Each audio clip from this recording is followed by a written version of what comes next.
नमस्कार दोस्तों और एक न्यू एनालिसिस वीडियो में आप सभी लोगों का स्वागत है। इस वीडियो में हम कल के लिए निफ्टी और बैंक निफ्टी के चार्ट एनालिसिस करेंगे और समझेंगे कल इसमें कैसे मूव हो सकता है और किस तरह से हम ट्रेड प्लान कर सकते हैं।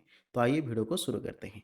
तो ये निफ्टी का 1 डे टाइम फ्रेम का चार्ट है। यहाँ पर हम क्लियरली देख सकते हैं आज मार्केट यहाँ पर ओपन हुआ, गैप अप ओपन हुआ और ओपन होने के बाद मार्केट में दोनों साइड मूव हुआ। मार्केट पहले नीचे आया, फिर उसके बाद मार्केट में बाइंग हुआ, मार्केट ऊपर गया और फिर मार्केट में सेलिंग हुआ और मार्केट जहां पर ओपन हुआ था लगभग उसी लेवल पर मार्केट में क्लोज हुआ और मार्केट में एक डोजी कैंडल का फॉर्मेशन हुआ।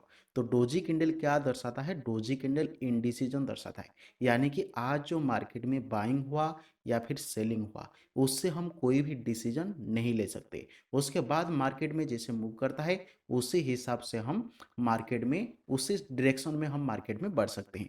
तो यहाँ पर फिर भी हम एक चीज़ देख सकते हैं, मार्केट में ये सपोर्ट का ब्रेकडाउन हुआ। ब्रेकडाउन होने के बाद मार्केट इसको रिटेस्ट किया। रिटेस्ट करने के बाद मार्केट थोड़ा सा नीचे आया, यहाँ पर फिर से सपोर्ट का फॉर्मेशन किया, मार्केट इसको ब्रेक किया। ब्रेक करने के बाद मार्केट में फिर से इस सपोर्ट का रिटेस्ट हुआ और उसके बाद मार्केट फिर से नीचे आने की कोशिश कर रहे हैं, यानी कि मार्केट में इस तरह से बियरिश प्राइसेशन का फॉर्मेशन होता हुआ दिखाई दे रहा है। यानी कि अगर कल मार्केट इसके नीचे आता है तो मार्केट में फिर से सेलिंग हो सकता है।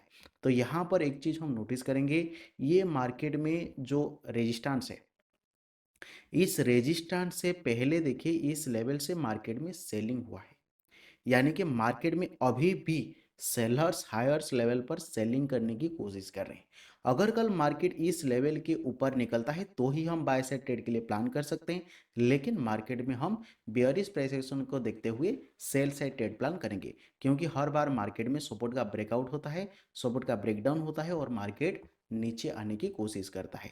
अगर मार्केट कल इस लेवल के ऊपर जाता है तो ये मार्केट में जो रेजिस्टेंस है, ये रेजिस्टेंस मार्केट में फिर से रेजिस्टेंस की तरह, ये लेवल मार्केट में फिर से रेजिस्टेंस की तरह काम करेगा।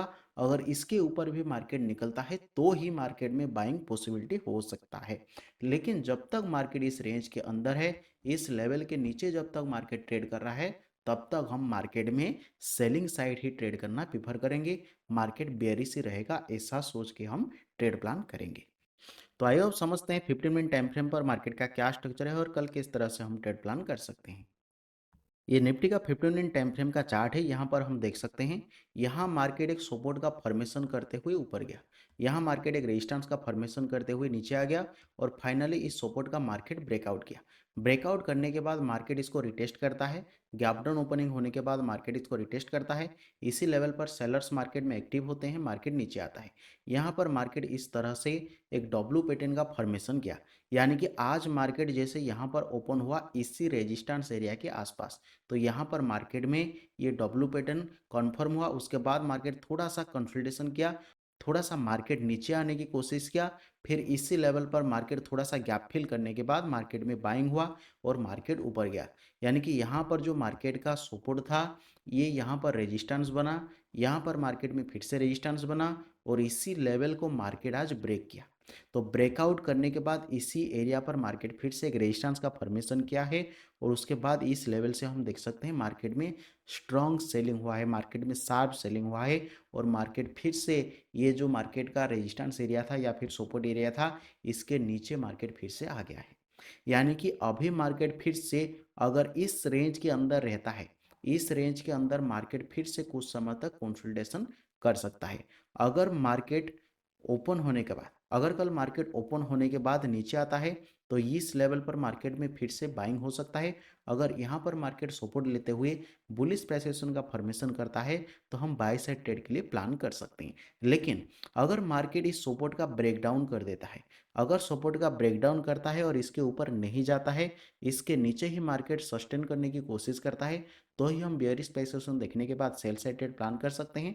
मार्केट थोड़ा बहुत फॉल कर सकता है, लेकिन मार्केट अगर इसको ऊपर चला जाता है, लेकिन मार्केट अगर इसके ऊपर चला जाता है और इसके ऊपर फिर से बुलिश प्राइस एक्शन का फॉर्मेशन करता है तो बाय साइड ट्रेड देखना हम प्रीफर करेंगे, सेल साइड ट्रेड को अवॉइड करेंगे।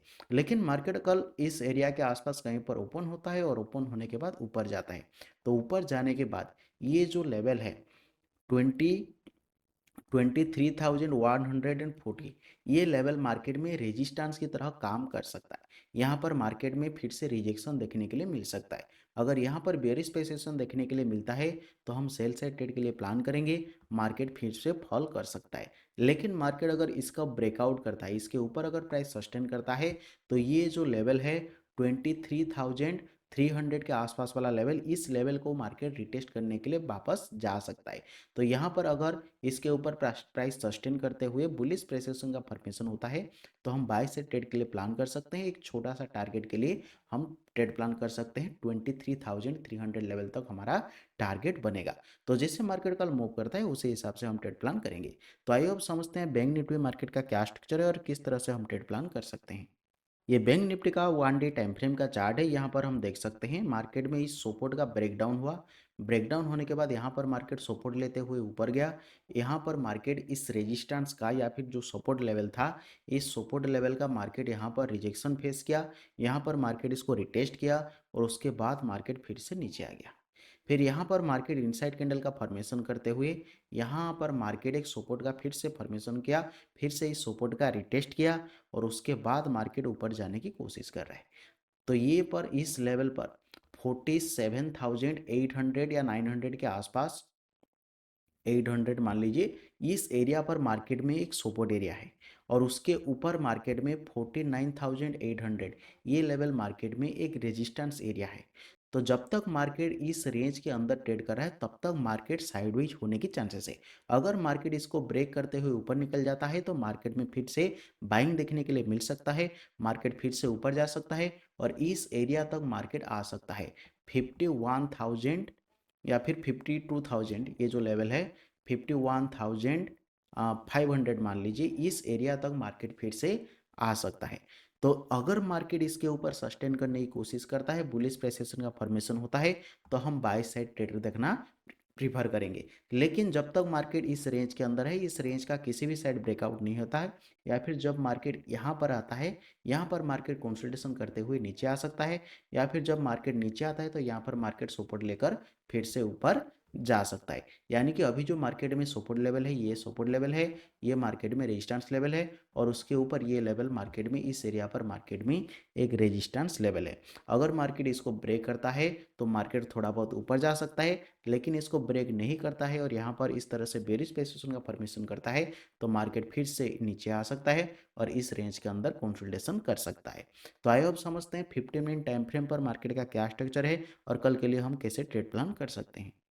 ये बैंक निफ्टी का 15 मिनट टाइम फ्रेम का चार्ट है। यहाँ पर हम देख सकते हैं यहाँ मार्केट रेजिस्टेंस लेते हुए नीचे आया, फिर थोड़ा सा पुल बैक लिया और यहाँ पर मार्केट फिर से एक रेजिस्टेंस का फॉर्मेशन करते हुए नीचे आया और यहाँ पर मार्केट सपोर्ट लेते हुए ऊपर जाने की कोशिश किया। फिर यहाँ पर इस एरिया पर मार्केट एक रेजिस्टेंस का फॉर्मेशन किया। इसको बार बार मार्केट रिटेस्ट किया लेकिन इसके ऊपर नहीं जा पाया। फिर मार्केट नीचे आया, मार्केट इस लेवल का ब्रेकडाउन किया। ब्रेकडाउन करने के बाद मार्केट इस रेंज के अंदर काफ़ी समय तक कंसोलिडेशन किया। 27 तारीख को मार्केट दिन भर इस एरिया पर कंसोलिडेशन किया और उसके बाद आज मार्केट में गैप अप ओपन होता है। इस एरिया पर मार्केट गैप अप ओपन होता है। गैप अप ओपन होने के बाद इनसाइड कैंडल का फॉर्मेशन करता है और उसके बाद मार्केट डायरेक्ट जाकर इस जो रेजिस्टेंस एरिया था, इस रेजिस्टेंस एरिया को ब्रेक करता है। ब्रेक करने के बाद दिन भर मार्केट इसके ऊपर ट्रेड करने की कोशिश करता है, लेकिन इसी एरिया पर जहां मार्केट में स्ट्रॉन्ग सेलिंग हुआ था, जब मार्केट इसी एरिया पर जाता है, यहाँ पर काफ़ी समय तक ट्रेड करने के बाद मार्केट में लास्ट आवर में स्ट्रॉन्ग सेलिंग होता है, स्ट्रॉन्ग रिजेक्शन देखने के लिए मिलता है और मार्केट नीचे आ जाता है और इसी लेवल पर मार्केट क्लोज करता है। तो यहाँ पर हम कैसे ट्रेड प्लान करेंगे, इस एरिया को 49,200 वाला लेवल को, इस एरिया को हम रेजिस्टेंस की तरह कंसीडर करेंगे और मार्केट का जो नियरेस्ट सपोर्ट लेवल बनेगा वो 48,000, ये लेवल